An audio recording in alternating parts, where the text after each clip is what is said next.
I have 7 words for you. Go on. What is it? Gooble gobble. Gooble gobble. One of us. Go on. Yes. Okay. Okay. It all makes sense now. I understood the last 3 words. I'll be honest. Do you know the reference to that? No, I have no idea what that means. I don't know the actual name of the film, but it's basically like a bunch of circus freaks. Okay. And a woman sits down with them, and they go, Gooble gobble, one of us, one of us. Look at this video. Oh my gosh. No, but this is relevant to what we're talking about. Okay, yeah. Let's see you may have seen this video. This video. Where all of these people. No. Bro, this is praying. Look at this. Let me. I'm going to play this for you guys. And you're going to be unhappy that I did, but it's important that you hear it, so I hope you're ready. Anti-blackness or violence. About racism, anti-blackness or violence. I will use my voice in the most uplifting way possible. I will use my voice in the most uplifting way possible. And do everything in my power to educate my community. And do everything in my power to educate my community. I will love my black neighbors the same as my white ones. I will love my black neighbors the same as my white ones. About you know, our neighbors are black, and they're so nice. Yeah, they're great. And you know what? Our other neighbors, they're not, and they're also nice. I have friends that are all sorts of races, and they're all nice people. Like I just don't. He could have just spoke all these words, and everyone been like, word. Makes sense. The point I bring up is what you just watched was a cult building exercise. I'm not exaggerating. No, I agree. It's literally what many cults will do to reinforce ideas is to make you repeat it. So I grew up with a lot of hacker friends. I used to program some stuff and I would make little video games, very, very minor, but ultimately got more into the social engineering side of the hacker community, which is they call human hacking. I ultimately ended up working for nonprofits where I would, hey, come over here and sign up for Greenpeace, because understanding how the human mind works, I was one of the best in the nation for numerous nonprofits signing up new members. Ultimately quit because I realized they were lying about it so much. Like, so much of this stuff is so evil. And I thought I was going to do good, right? But I see this stuff. And getting someone to repeat something is an anchoring technique. It's like you make them believe it by saying it. Yeah, okay. Even if you tell them, like, repeat after me. I said, X, Y, and Z. It anchors it. It really helps reinforce that. These are all white people. Worst of all, they're all people who are white, who are like supposedly anti-racist. Yeah. The reason I bring this up in the context of what we were just talking about before is that these people are impossible to talk to because they've been indoctrinated, and you can't really break them out. I guess it's where the red pill meme kind of makes sense. Yeah. You wake up to reality because you're one of these people sitting there with listen, man, I sent this video to my friends, and I was like, with no comment, here's the video. Yeah. And I got crazy defense of it. Huh. No, they're just it's the people's mic, the people's mic is? Where you say something, they respond? That way everyone can hear it. Right. Because everyone says it. And I'm like, no, that's when you're giving out information. This is like describing internal action. Oh, well, I mean, tons of groups do this. And I'm like, no. This is a bunch of people that already believe all this stuff. Right. So them sitting in a circle telling each other how not racist they are. Who is that helping? You know, it's like it's being spread around, and now everyone's like, "Whoa, that's a cult. That's very culty." I'm glad they did it. Or the blackout thing on yesterday's Instagram. It's like everyone who follows everybody already. It's already the circles. The circles are already kind of closed. So they're all just showing each other how virtuous they are. Yes. Like, look at this. Look how anti-racist I am. Bro, one of us. Yeah. Gooble gobble. Google gobble. Seeing, my eyes were rolling so hard when I saw all of the blackout squares. Yeah. That I swear I could have generated a ton of electricity if I hooked it up to a cable. My eyes were spinning like crazy. You mean hooked it up to the beanie? Yes. Yeah. That's what you do. I'm scrolling through and I'm like, these people are all morons. You posted it, I think, the Ralph Wiggum one. Oh yeah, that's the best one. I'm helping. I know, I saw you that. Saw it? Yeah, I saw her. I'm helping. I saw her post. And so I posted this. I'm not joining your cult, and I sent that to some friends, and they were like trying to defend it, and I was like, just stop, dude. Just stop. I know you know. Yeah. You don't want to let it go. You don't want to admit it. Just stop. Some people though, my friends, they were like, whoa, what's going on? Yeah. And I was like, you ever stop and think twice about what you're posting? And they're like, I don't know, man. Because some people are just sitting there and they see their friend do it and they do it. I don't know. I'm just trying to fit in. Yeah. Fit Yeah. into the crowd. Unhealthy. Well, so the reason I brought this up is because when I try talking to these people, we were mentioning like Schrodinger's POC and stuff. Like, I was talking to a friend, and they're defending all of this stuff. And so I sent him an article where Antifa threatened to burn down a theater for an event I was organizing. Oh, right. I remember last that. year. The headliner was Daryl Davis, the famous black jazz musician who de-radicalizes white supremacists. Yep. He did a lot too, right? Yeah, over 200. That's amazing. His stories are amazing. What a dude. But you know what's crazy is he's a regular guy. Yeah. And that's his thing. Like, one of the stories he told was that he met a white supremacist, and it turns out the white supremacist was a big rock and roll fan. And he as a jazz musician had access to like some famous car or something. Cool. And he was like, "You want to see the car?" And the guy was like, "What?" That's so and he's cool. like, "Yeah, I can show you the actual car." I can't remember the exact story. And all of a sudden, this white supremacist had like this like snap in his mind where he was like, "This guy's cool. Yeah. Like, he's giving me like this is a dream come true." You like the same things I do? What? I didn't think that was possible, but you have different Humanity? colored skin. Yeah, what the Yeah. heck? It's like, Daryl Davis is yeah, awesome, duh, dude. yeah, duh. Yeah. But so here's what I'm talking to them about Come this. on. Gotta get through. I send them the article, Okay. and I said, because they had been talking about Antifa and Trump, and it's like exaggerated and all this stuff. And I said, well, here's what happened to me. And instead of saying, "Damn, bro, I'm sorry that happened to you," like, what was that all about? This is a friend of mine. You know what she said to me? What? Why didn't you invite more black people? Are you serious? Not even kidding. Yeah. And I was like, what? What? Why Someone would that be where threatened they to went? burn down the theater where I was putting an event on. Why are you asking me to justify what I did or didn't do?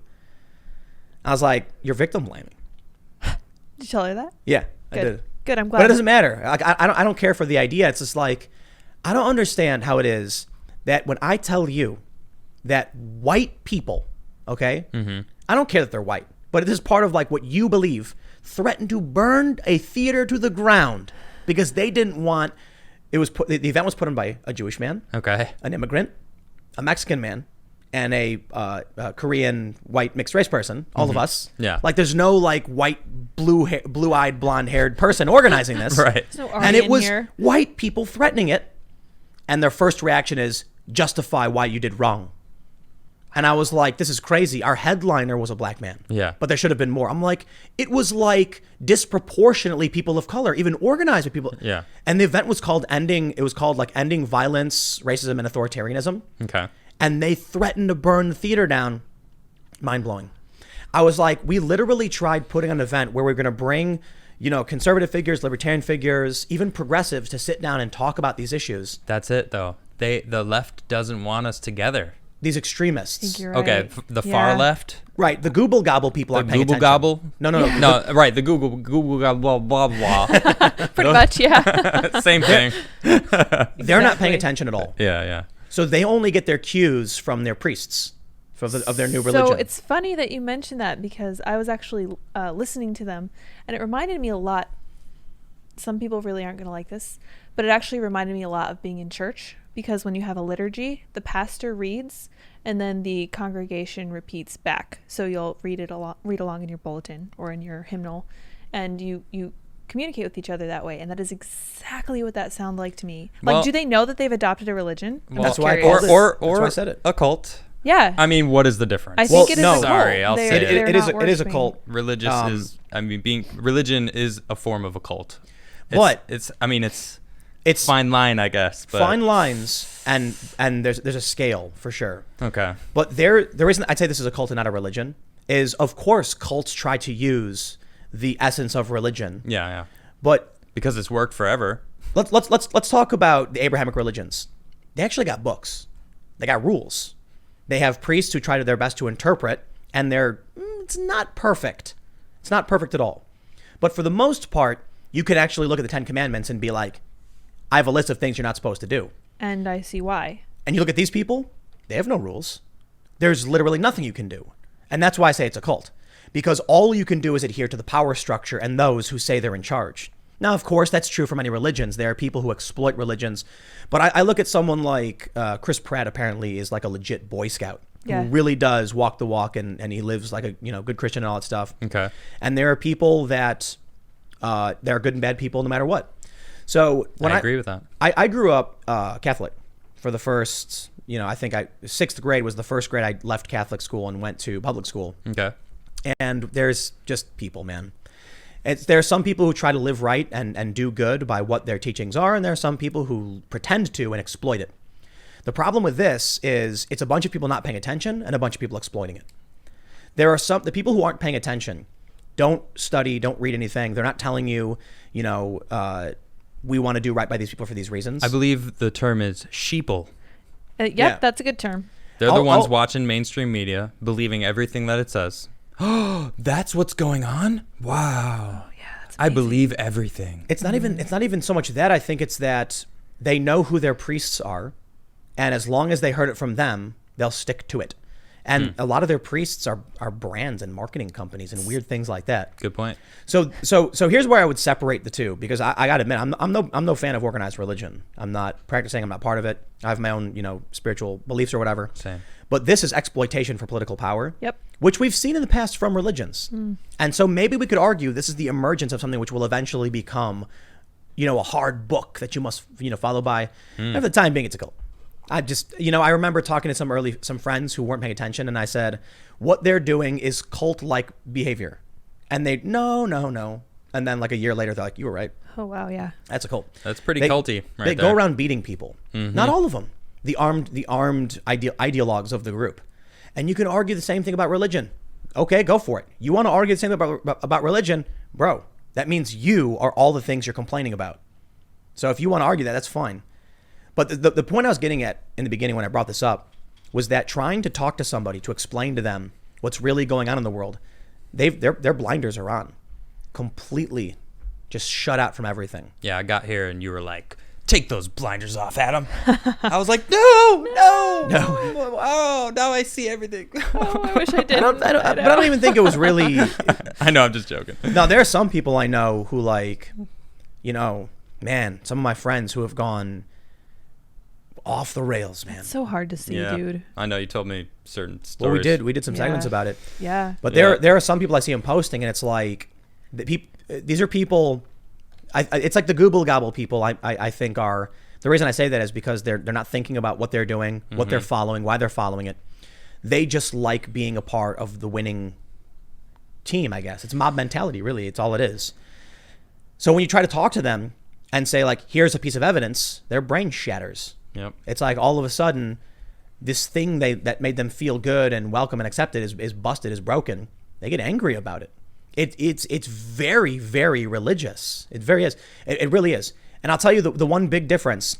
We can argue everything about historical religions with actual texts and history and everything, and why that's probably not still a good enough argument. But I'll tell you this: if you are a Christian, if you are a Muslim, if you are Jewish, if you are, I don't know, Confucian, is that Yeah. something? Is and it? You, Oh, okay. and you were violent and trying to force your ideology on other people, we got problems. Agreed. If you are any one of those religions and you want to chill and have a conversation about it, Let's do it. Come on over. Yeah, man. I had somebody knock on the door. This is really funny. It was a group of, I think it was Jehovah's Witnesses. Okay. Oh, yeah. No, I think it was it. Do they wear the suits? No, it was little girls. I don't know. I don't know what religion it was. Huh. But it was like teenage girls, maybe like 14 or 15, knocked on the door, and I saw outside on my street a bunch of people with Bibles. And I'm like, okay, what is this? And they asked me if I had time to talk about, our Lord and Savior Jesus Christ. It wasn't and the soy Bible. Jesus? It wasn't No, soy Jesus, not unfortunately. soy Jesus. Okay. And I said a little bit. And they asked me if I was Christian or anything. I said I wasn't. And to be honest, I didn't want to waste their time because I'm not interested. But I will pass along a compliment that one of the most important tenets of our constitutional democratic republic, I'm going to be very specific because I know people get, angry. Freedom of religion. No, it's the presumption of innocence is a foundation of our country. And it's rooted in the story of, I believe it's Sodom and Gomorrah. And I don't know, it's been a while, but you know this probably way better than I do about if there's but one righteous person, Right. I will spare the city. Right. Yeah, So, what is that story? Tell the story. So with Sodom and Gomorrah, what was basically done is the number of men who needed to be righteous for the city to be saved was negotiated from a high number to a very, very, very low number. And if you know anything about the story, there was not even that number of good people in the city. So Yeah, so the cities got purged. Yeah, they got a little but bit the purged. gist of the story was basically, God's all like, I'm gonna blow this place up, and the dude's like, but what if there's like 50 100 good people, and he was like, okay, well if there's 100, I won't do it. Well, what if there was 50 good people? God's like, okay, if we're 50, I wouldn't. Right. And eventually goes down to 1. If there's 1 innocent person, I will not destroy it. And then like I guess what was like the good people got saved or something. So they fled the city. Yeah, and then God was him like, his family. boom, Yeah, blew it and blew the whole thing up. And I think it was 10. I don't think it was just 1. I think it Oh, was 10. okay. Yeah, but it was very, very few. But yeah, so in that regard, think about that story and how from that you have the story of the righteous people must be saved. You cannot even kill. Like there's a whole city that needs to be punished and it's full of sin. But if there's 1 innocent person, you can't do it. We got Blackstone's formulation. It is better that 10 guilty persons escape than 1 innocent suffer. We got Ben Franklin taking it up, saying 100 guilty persons escape than 1 innocent suffer. And I stand here proud as those ideas have passed through our legal system and need to be protected at all cost. And it's got a story in the Bible. So I look at that and I'm like, those are good things that protect the innocent. You look at what these people are doing and they're chanting Google Gobble over and over again, and there's nothing going on in those ideas. But also a really important point someone mentioned in the comments, which really draws that line between the two, is separation of church and state. Right. Yeah. Yep. I believe that. We can absolutely see and fight when certain ideological views based in religion try to permeate in our government. And because our government was for the longest time comprised of people who were overwhelmingly Christian, it did pass through. And over time, that's actually changed. Morality laws have gone away, clothing laws have changed. And that's because we have this separation. But this is not legally defined as a religion because it's an ideology, which means it is leaking into our government and it is now affecting our laws, and things make no sense anymore. Like the multi-gender thing. All of a sudden now in New York, you can be literally any gender. You can make it up. And it's not an exaggeration. You can be an animal. Yeah. Well, technically, yes. In New York, they define gender identity as self-expression. Okay. Yup. That's it. Because how else do you define it? What's the difference between a woman who's gender neutral, who's got a short haircut and is wearing like a sleeveless, black t-shirt and jeans, and a woman who is self-identified as female, knows nothing of any of this stuff, and is wearing the exact same clothes, the same haircut? You wouldn't be able to tell the difference. Right. Unless they told you, because they self-identify. So the law comes out. So this is what you end up getting when there's no separation between the Google Gobble people and the government. You end up with the changing of words and definitions, which alter the laws overnight. Well, thankfully, this video isn't from like a government faction of some sort.